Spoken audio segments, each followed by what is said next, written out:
Loving is easy. What's hard is talking about what truly sustains a yes. When we avoid topics like money, boundaries, jealousy, the future, routine, family, and intimacy, silence becomes a wall, and the wall becomes distance. If this sounds familiar, breathe. You're not broken, you just need a roadmap for communication. Today, I'm going to show you the 7 difficult conversations every couple needs to have before taking the next step. No accusations, no games. These are simple, practical questions to align expectations, transform tension into partnership, and restore a sense of security. The proposal is straightforward. 1 conversation per week. 7 weeks to make your relationship lighter, more honest, and more mature. Because the goal isn't to win arguments, it's to win together, ready. The first conversation is scary, but it's the one that frees you. Let's begin. Imagine a typical Wednesday night. The sink has 2 mugs drying, the couch still holds your shape, and yet there's a space between your words that can't be filled with laughter or a kiss. The next step, moving in together, getting engaged. Getting married looks beautiful in photos, but the image shakes when someone asks who pays for what. What about family visits? What to do when fatigue shuts down desire, where your career, your dreams, your faith are headed? What you want, deep down, is predictability that embraces talking without triggering alarms, deciding without promising the impossible, aligning without losing the grace of improvisation. Today, I give you a script for conducting 7 difficult conversations before the phase shift, a map of scenes and gestures that bring together in minutes what months of silence distance. And when the tension rises, because it will, there's a simple adjustment that changes the mood without speech. This is the point at which the heart doesn't run away. It understands. And that's precisely where our cliffhanger opens the missing door. The mistake that most exhausts intelligent couples is scheduling the right conversations in the wrong place, in the car, in a rush, in bed with the lights off and your body exhausted. Then, every question sounds like an accusation, and every answer feels like a sentence. The almost secret is to swap dueling for a dictionary before asking for agreement, align meaning. When commitment, freedom, money, family, and respect gain a shared definition, the inner house becomes silent and listening emerges. It's not theory, it's a small, repeatable method applied topic by topic. To get there, don't try to solve life today. Make space, create anchors, schedule time, name the mood. And to avoid stumbling on the first step, start by understanding this. Every difficult conversation, at its core, is a conversation about safety. The safety of being able to express one's feelings without being punished, of disagreeing without becoming a threat, of asking questions without sounding unloving. It's with this lens that we'll navigate the coming weeks, not like someone carrying a to-do list, but like someone arranging the stage, lighting for the right scene. The plan is simple and repeatable. 7 short meetings, 15 to 25 minutes long, each dedicated to a topic that tends to sour when mixed up at the end of the day. Before any content, the form. You choose a neutral spot in the house, the quietest table, or a softly lit armchair. Turn off the silent debate with your cell phones out of sight, and agree that there will be an anchor object in the speaker's hand. It could be a pen, a smooth pebble, a folded ribbon. The one holding the anchor leads the conversation, and the other practices full presence, body turned, shoulders relaxed, eyes unpredictably calculating the response as they listen. This framework works because it takes the conversation out of emotional improvisation, where the body reacts before understanding, and into a scenario with clear boundaries. When time has a defined beginning and end, the mind relaxes and stops looking for defensive shortcuts. When there's a minimal ritual, the nervous system understands that it's not judging, it's caring. Today, what you need to do is inaugurate this space. Open your calendar and mark the anchor time for the week, the same time you would respect if it were an important appointment. Choose the anchor object, test the speaking passage for 2 minutes, and notice how the mood changes when each person's turn is named. The reason for this is straightforward. Predictability reduces alarm, and less alarm is more truth. The micro challenge is simple to the point of seeming silly, and precisely for that reason, it's effective. 2 short rounds of speaking with the hourglass turned, without interruptions. Just to teach the body that the pause exists and that no one will be run over as you rehearse. Notice the subtle signs that it's working. The tone of voice drops half a degree, the sentences lengthen, a small laugh escapes at a stumble over words, the hand naturally reaches for the other, and the room feels a little bigger inside. It's not a miracle, it's the muscles of dialogue beginning to grow. And when this contour begins to take shape, the second piece of our method comes into play. Before asking for agreement on the future, we need to align meanings. Because most recurring conflicts, however different they may seem, stem from the same invisible not to people using the same word for different things, as if trying to build a house with different blueprints.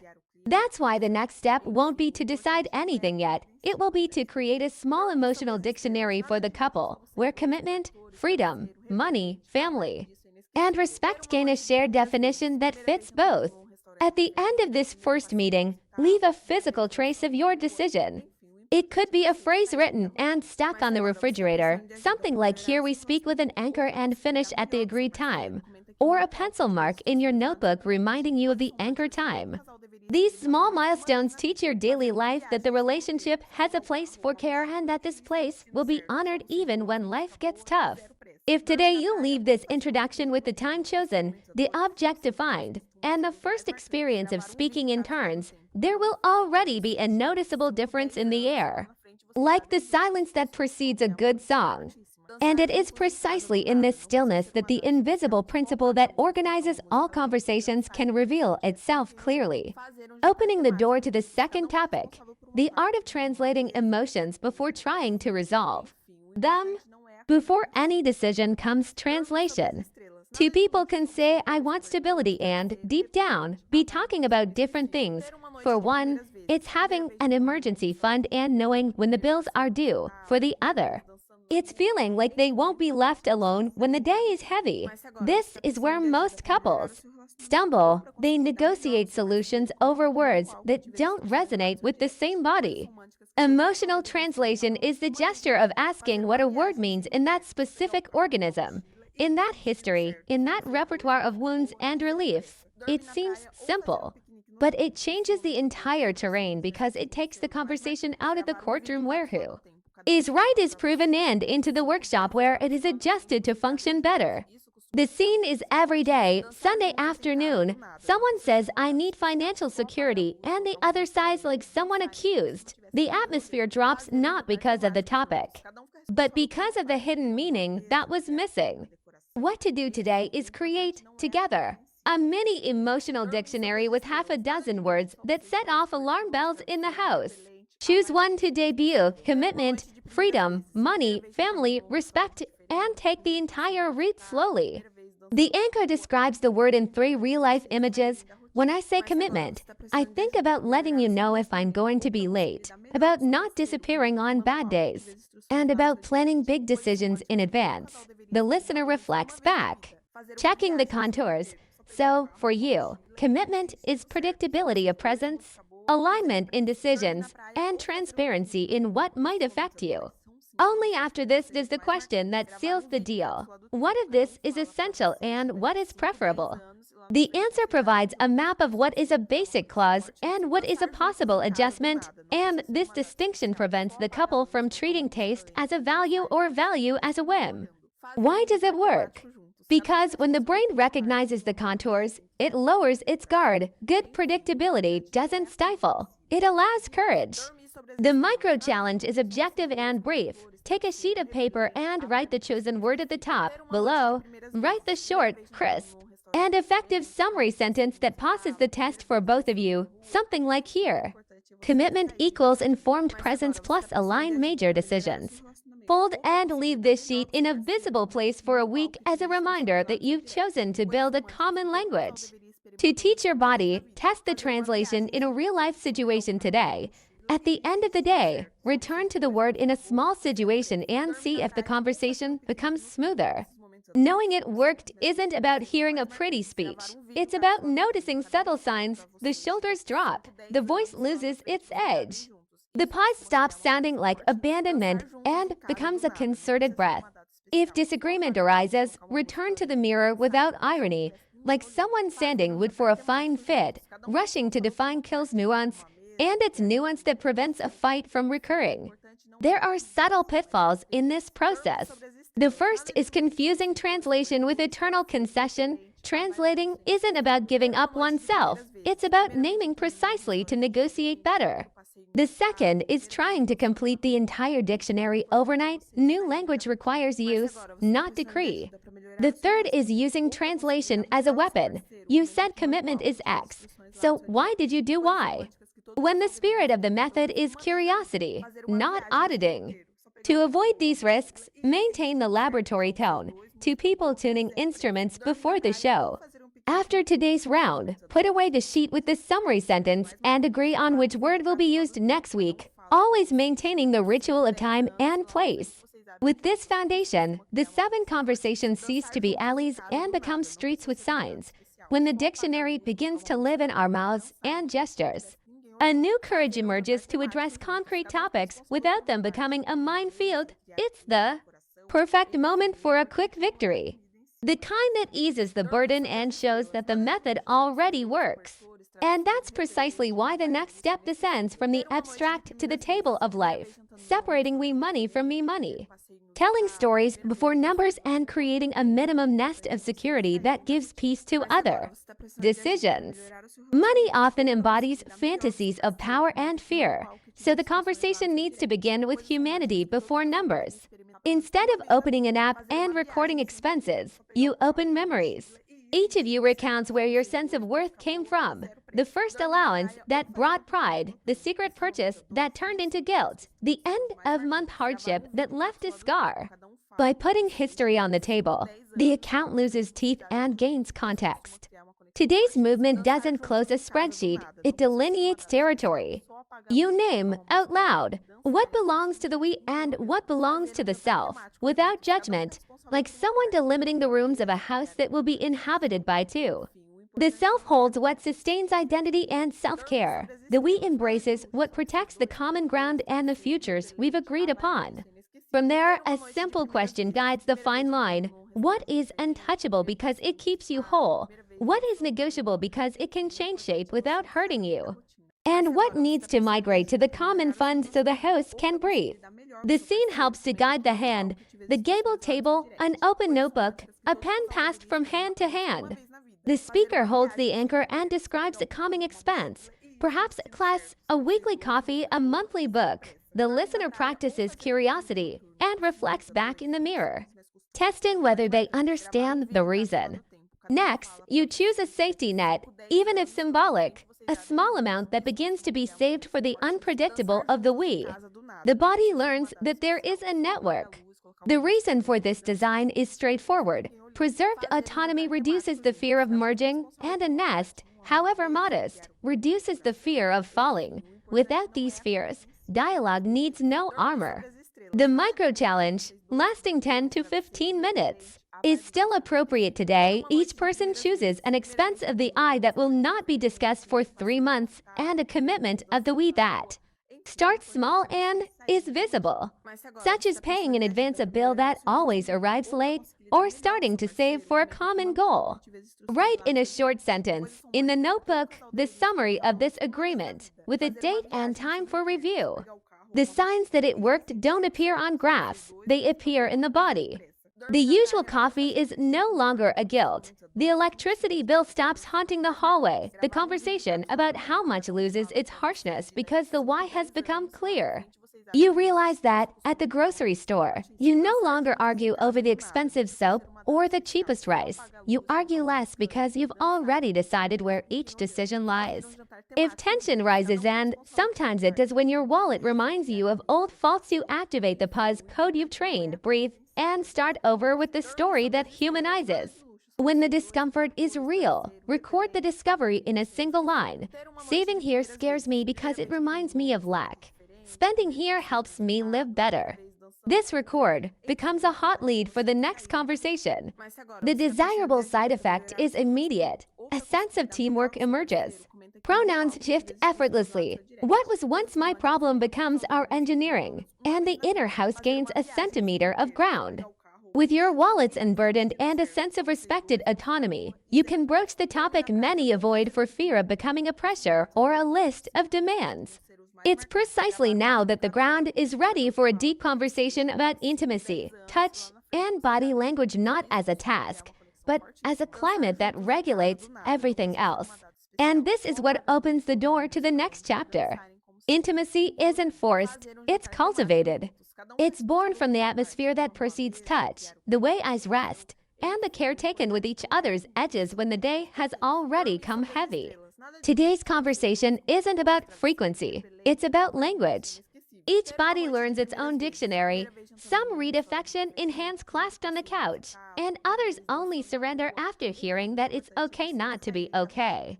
What to do now is open a safe space to shamelessly translate the scenes that soothe and those that close. The image is simple: a room with soft lighting, comfortable clothes, cell phones on their backs.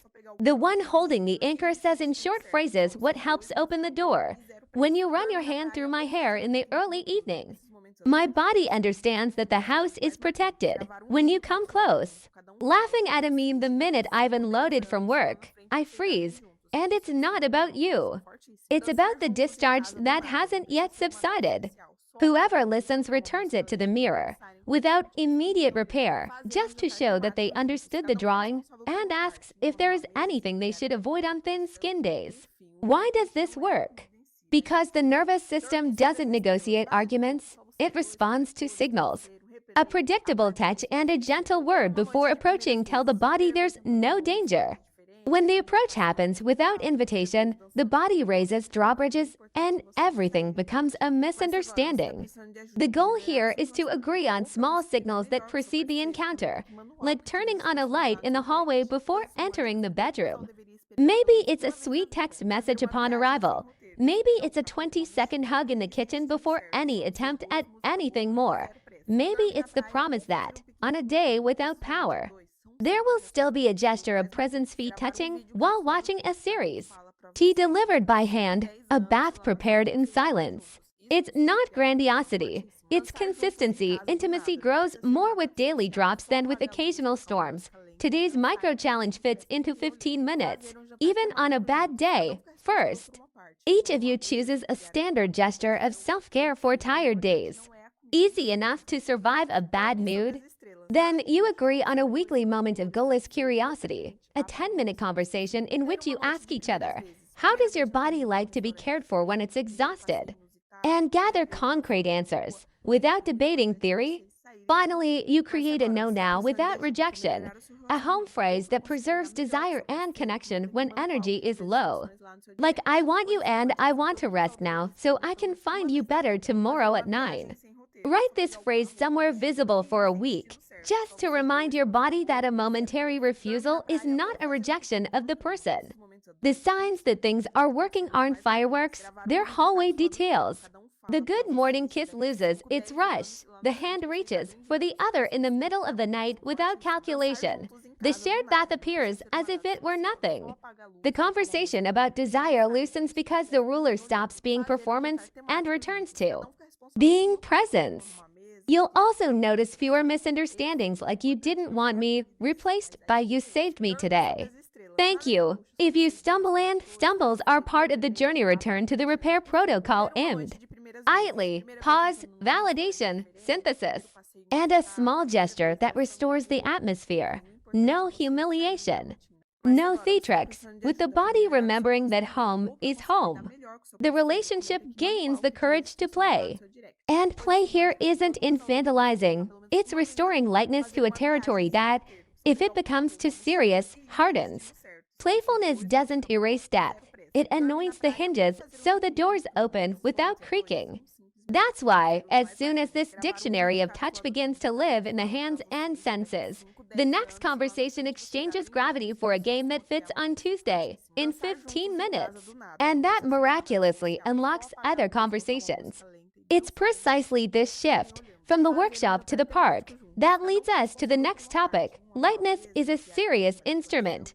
When the body has already understood safety and touch is no longer a demand, play becomes a silent engine for bringing one closer without arguing. The idea is to transform curiosity into a short game that fits into a regular Tuesday.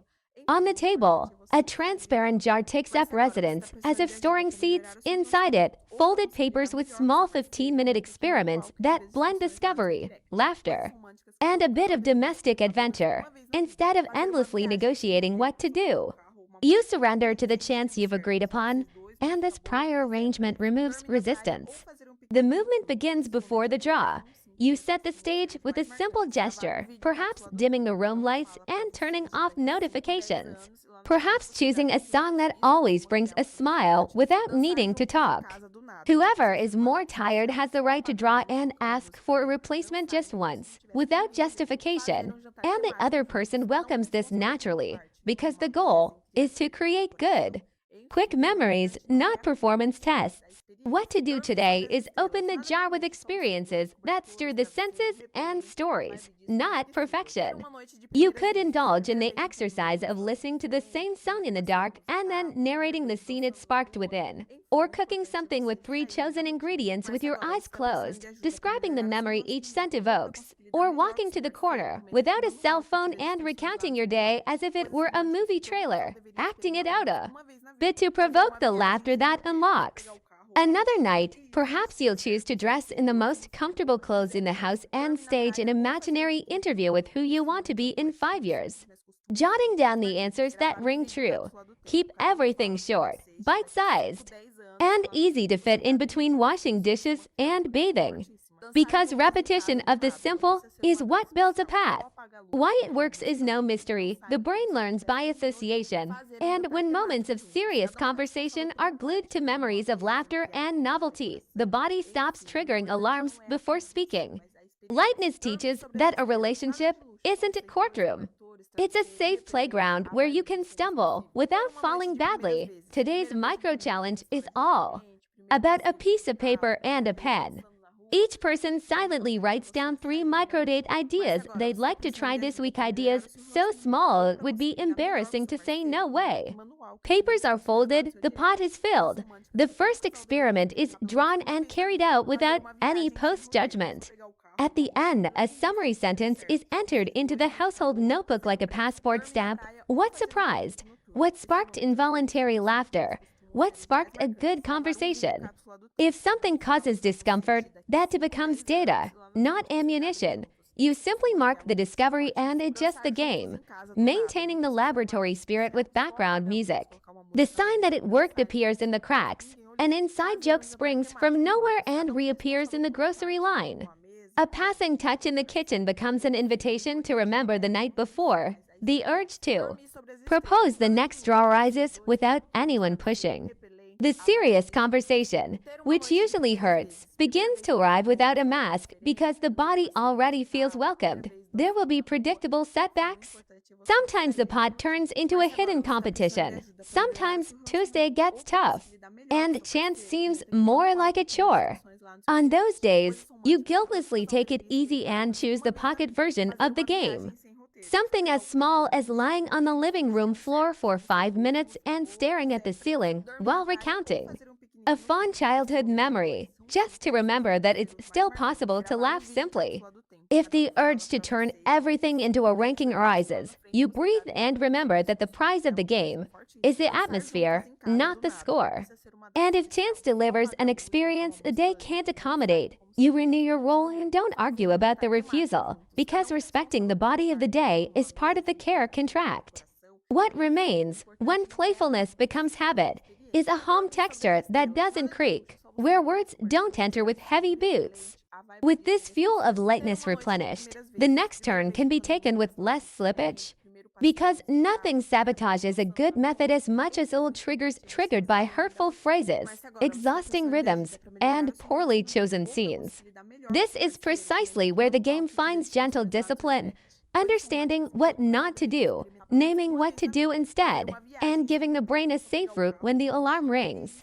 And it is precisely this exchange of traps for antidotes that leads us to the next topic. Triggers aren't arguments, they're the body's alarms. When we say you always, you never, that's crazy. The other person's brain doesn't listen to logic, it hears sirens, and the conversation slips into flight, fight, or freeze. The first antidote is to replace label with episode, instead of your irresponsible with. Schedules, write today, when you arrived 30 minutes late without warning. My chest tightened and my head became a courtroom. By naming the day and its effect on the body, the conversation becomes an invitation to adjust, not an accusation. The microscript is concise and human, scene, impact, and a short request. Yesterday, when I texted without a reply until tonight, my stomach tightened. Next time. And I'll get back to you later will set me back on my feet. It seems small, but it puts you both on the same side of the table, looking at the problem as if it were a third thing between you, not a flaw glued to someone's forehead. Another common trigger is arguing while hungry, sleepy, and in a hurry, as if the body were a flash drive of infinite patience. The antidote is a prearranged pause code that doesn't feel like abandonment. You choose a keyword, water, breathe, anchor, that authorizes 10 minutes of silence and a scheduled return. What changes is the contour. A pause without a return time becomes a disappearance. A pause with a timer becomes a containment. Today's micro-challenge is to practice pausing on a lukewarm topic, just to teach the nervous system that this resource exists before a crisis. And when you return, the conversation resumes with the short protocol. I stopped because I love you and was raising my voice. I'm back to listen to you. This fresh start disarms the power play and restores dignity to both. The sign of success isn't the absence of conflict. It's the conflict shortening and becoming less wasteful afterward. There are also stage and posture triggers, a half-open bedroom door, a moving car, a hallway with people listening. These are all bad stages, because the body feels exposed and reacts defensively. The substitute is the zone of understanding you've chosen, with soft lighting and a chair that doesn't creak, where the body learns that it won't get lost. Posture is part of the package. Relaxed shoulders, visible hands, a gaze that doesn't cross, a voice that rises and falls slowly. When the setting is favorable, half the fight stops. What to do today is choose a safe place and time for sensitive conversations and reach an agreement. Big topics don't start 5 minutes before you leave. They don't start at 1 a.m. They don't start on WhatsApp. The reason it works is simple. Context teaches the body not to raise its guard prematurely.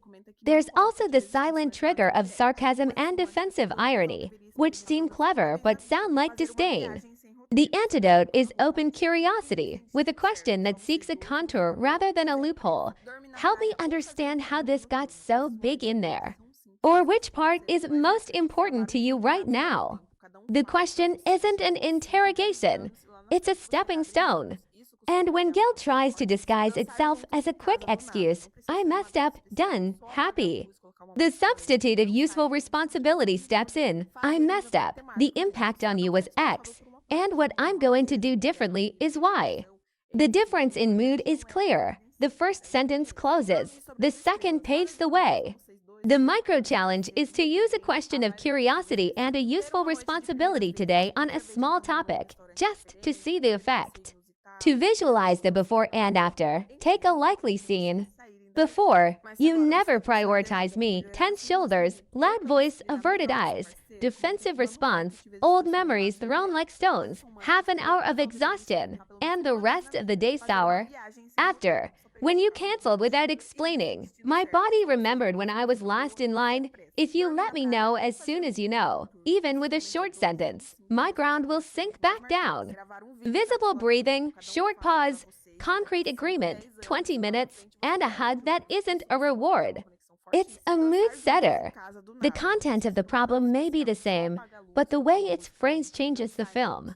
That's what we keep in mind. Less sentence, more scene. Less judgment, more adjustment. Less history of blame, more care plan.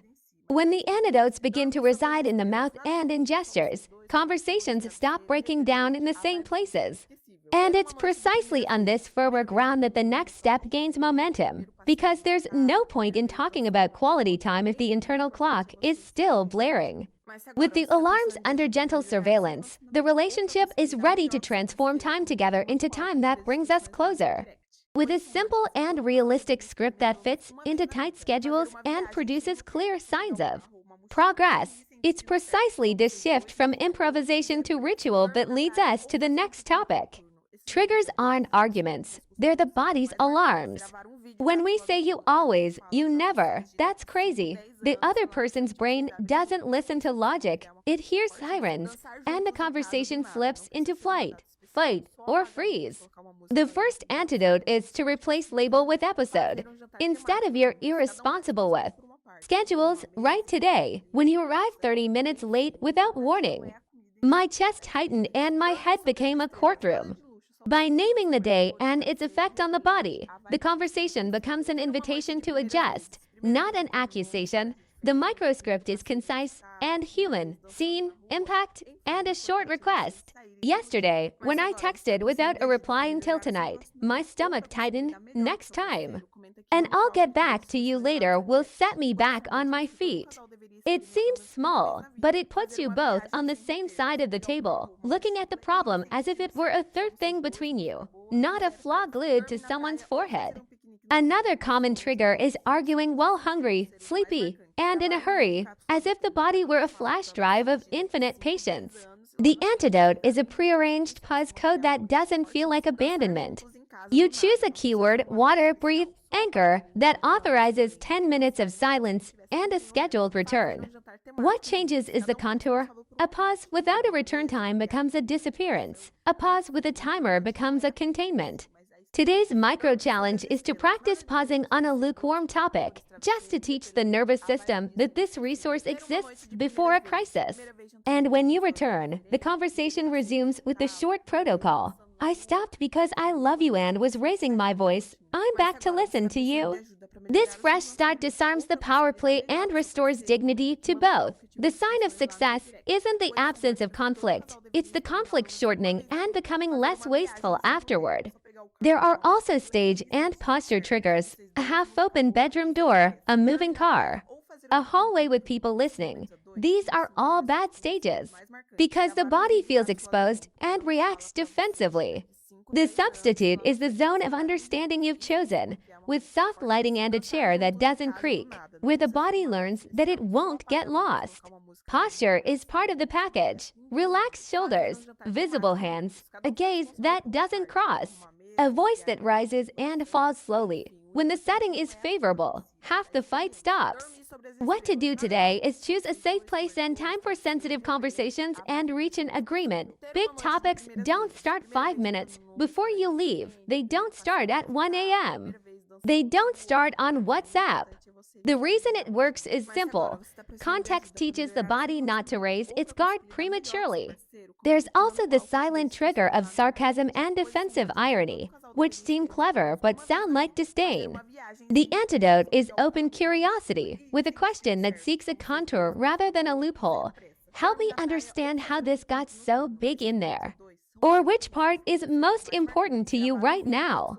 The question isn't an interrogation. It's a stepping stone.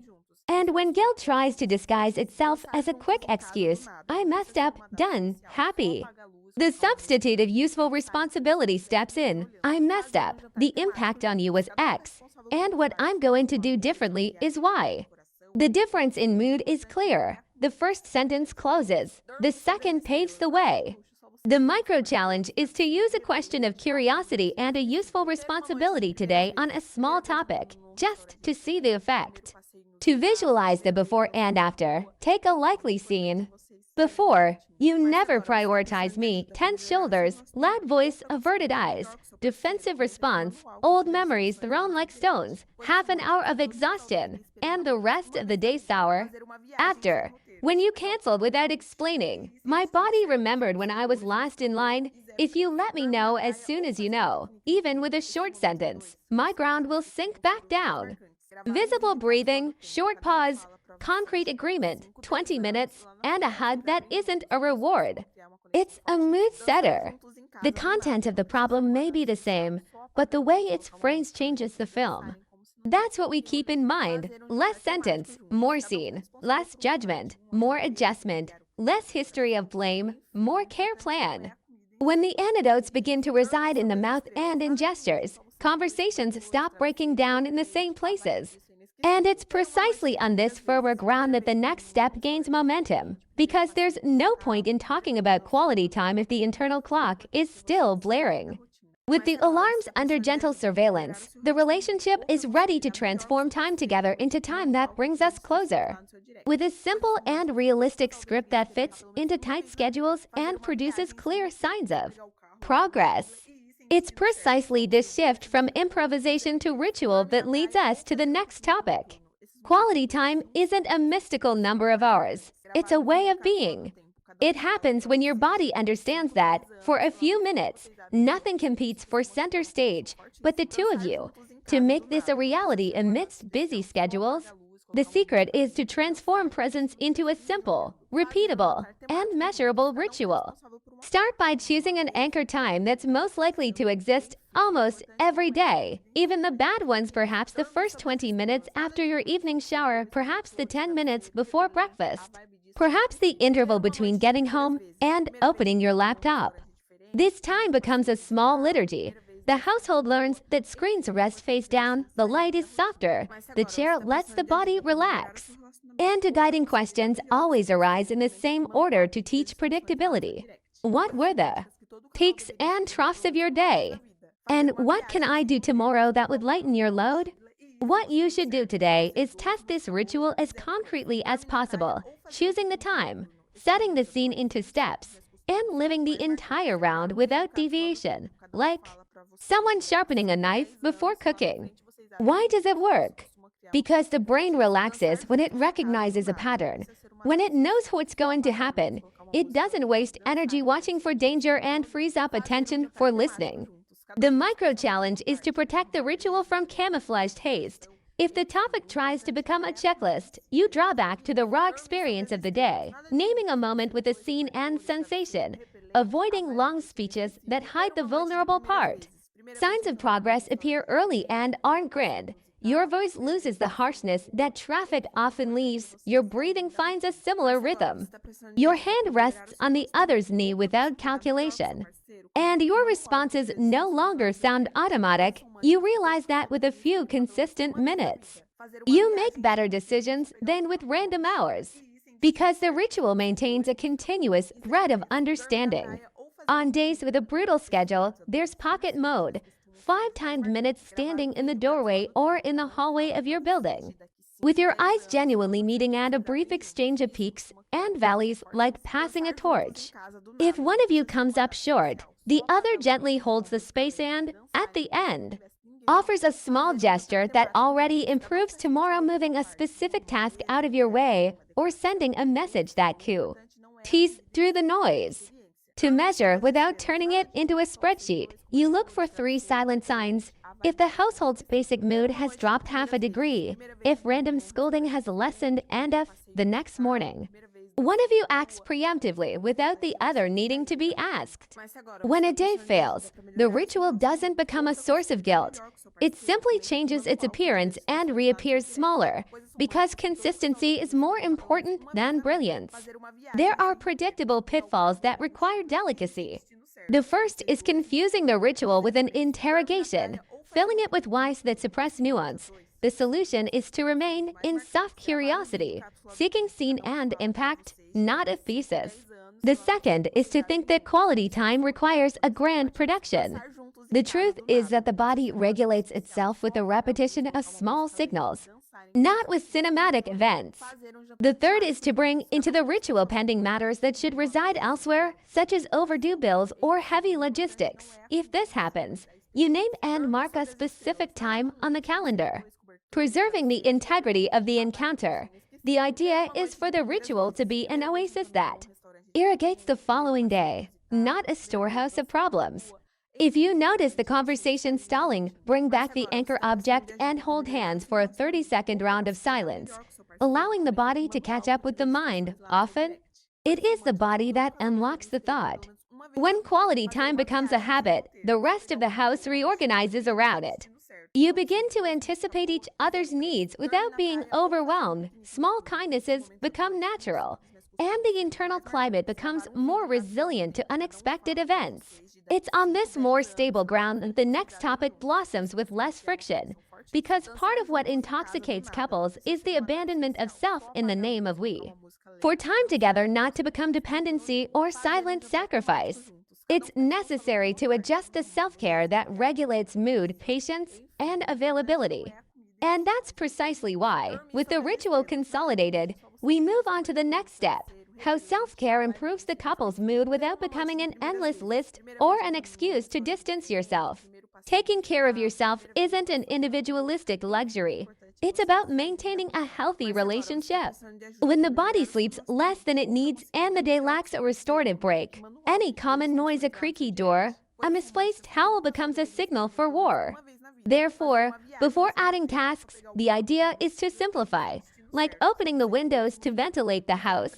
What to do today is choose two pivotal habits that regulate mood and attention: decent sleep and a short break with a clear boundary. It's not an endless list, it's a pair of levers. Sleep is protected with small adjustments, keeping screens out of the bedroom, a ritual of turning off lights in order, light conversation in the final 15 minutes of the day. A break is protected with a name and duration. A 10-minute walk without a cell phone, 3 pages of reading, 5 breaths on the balcony. The reason it works is physiological. A rested body interprets fewer things as threats and emits less noise back into the environment. A mind that pauses has more muscle to avoid reacting reflexively. To integrate without sounding preachy, tell stories instead of statistics. When I sleep 7 hours, the dirty sink doesn't become an affront, it just becomes a dish waiting for water. When I walk 10 minutes after lunch, I come back to you with a softer sense of humor. Use short scenes that the other person recognizes in their daily lives. Today's micro-challenge takes 15 minutes and begins with honesty. Each person chooses the minimum amount of sleep that will become a rule for 7 days. No heroism. Just enough to wake up feeling less rough, and defines the break that actually fits into their busiest schedule. Write this pair down on visible paper. Sleep, 7 hours. Break, 10 minutes of light walking in the late afternoon. To keep habits from becoming a pressure, agree on pocket mode for busy days. If you can't fit 7 hours, let it be 6.5 with low light and no screen time. If you can't fit 10 minutes, let it be 3 relaxed breaths before the next task. The sign of success isn't perfection, it's a tendency. The average tone at home drops half a degree. The impulsive response takes half a second longer to appear. The desire to touch the other person appears even on average days. An important precaution is not to outsource the couple's peace to the other person's self-care, as if to say, "I'm only well when you run." Self-care is a personal commitment that benefits us, not an imposed condition. To prevent the topic from becoming a bargaining chip, agree on 2 common phrases. The first is, "I take care of my basics so I can better serve you." The second is, "I support you in your basics because it improves our lives." Repeat these phrases when the day tries to hijack your intention, if resistance arises, and it does. Especially when the culture of fatigue calls everything that isn't productivity laziness. Treat it as a headwind, not a moral failing. Adjust the sail, shorten the break, but don't abandon the gesture. One way to keep the habit alive without sounding like a checklist is to narrate a micro before and after at the end of the day. In a single sentence that blends insight and gratitude. I slept better, and today I didn't turn the grocery delay into a fight. I took a break and was able to listen to you without formulating a response. These records become memory milestones, not statistics. And if one of you stumbles, the other offers concrete support instead of a speech. Preparing the water in the bedroom, extending the walk together. Putting your cell phone away in a little box during the nighttime ritual. Reciprocity transforms intention into structure. When minimal self-care stabilizes, the couple notices subtle yet profound rewards, fewer misunderstandings, more availability, a patience that doesn't depend on willpower, but on a regulated body. The house breathes better, and this fresh air prepares the ground for a gesture that cements good memories and sustains the bond during turbulent weeks. Because if self-care regulates the climate, the symbolic ritual preserves history. And it is precisely the creation of a living, small, and consistent memory, a weekly note, a themed photo, our place that opens, with lightness and intention, the door to the next topic. When the pillars begin to align, what sustains the daily yes isn't just consensus. It's living memory, haste, bills, deadlines. And small frustrations have a cruel knack for erasing the good story you've already written. Therefore, symbolic ritual isn't romantic frills. It's a tool for preserving your bond. It reminds your body, with small, repeated signals, that you are more than the day's problems. Think of ritual as a lighthouse installed in your routine. It doesn't control the storm, but it prevents the boat from crashing into the rocks. What to do now is to inaugurate a simple, repeatable, and almost childlike gesture, so accessible, that restores texture to the we without relying on inspiration. The scene is domestic, an ordinary evening, a kitchen with soft lighting, you standing leaning against the counter, a pen and paper. The one holding the anchor proposes a format that fits real life, and the other, instead of polishing the gesture, agrees to try it imperfectly. Because ritual only comes into being if it's born small. The ritual could be a weekly note hidden in the most banal place, like behind the coffee pot or tucked into a coat pocket. It's not a two-page letter. It's a sentence that captures a moment and the feeling that accompanied it. Something like, when you laughed at my chaos today, the house fit again. It could be a themed photo taken at the same time every Sunday, taken without production and renamed with a title only you understand. Little Nothings number 12, building a gallery that proves, in pixels, that life has beauty between one dish and another. It could be a mutually agreed upon our place, a park bench, a corner, a hallway in the building that becomes a password for reconnection when the mood turns sour. You spend 5 minutes there, resolving nothing, just so your body remembers the hand that finds the other. Why it works lies less in poetry and more in neurobiology. Repetition of safe signals teaches the brain to associate the pair with regulation. And this protects perception on days when everything screams. Today's micro-challenge takes 15 minutes and involves commitment, not perfection. You choose a format, define when it will happen, and launch it now. If it's a note, the first one is created today and hidden in a place obvious enough to avoid turning into a frustrating treasure hunt. If it's a photo, the first one is taken without tidying the room, with a caption explaining why that moment deserved a frame. If it's a place you stop by on your way back from the grocery store, touch the wall, braid together, and, without a word, return home. To prevent the ritual from becoming a demand, you agree on a rule of compassion. If one forgets, the other doesn't turn it into a weapon, but simply reappears with a pocket version. Perhaps a 15-second audio message saying, "I'm still here." The sign that it worked is concrete. In a turbulent week, the note changes the underlying mood for a few minutes. The photo becomes a reminder that interrupts a catastrophic thought. Our place provides a foundation when the conversation stalls. It's not magic, it's repeated. Variations maintain freshness without losing their form. Every now and then, the note becomes a crooked drawing, the photo becomes an audio recording. Our place becomes a micro-ceremony of 2 breaths and a lingering look. When routine tries to hijack the ritual, reduce its size, never its presence. If the week devours your energy, the note can be just a word, the photo can be a snapshot of your flip-flops in the sun. The encounter can be a touch on the shoulder in the hallway. It's also important to protect its purpose. A ritual doesn't resolve conflict. It doesn't replace a request for forgiveness. It's not a reward for good behavior. It's the backdrop that makes forgiveness possible and the request easier to hear. If you realize the practice has become a bargaining chip, I did it, you didn't, pause, remember the intention, and return with an agreement of kindness.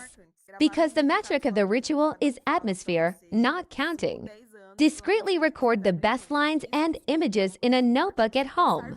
Flipping through it every 2 weeks becomes an emotional review that gives perspective. You see, in sequence, proof that, despite the small battles, you continue to build something that flourishes. And when a truly bad day occurs, this notebook acts as a first aid kit. To reread pages, breathe new life back into your life, reminding you that today's bad version isn't the only true one. The ritual, then, begins to act as a shock absorber. The bumps exist, but the impact doesn't hurt equally. At this point, you can face the inevitable collisions with more technique and less drama.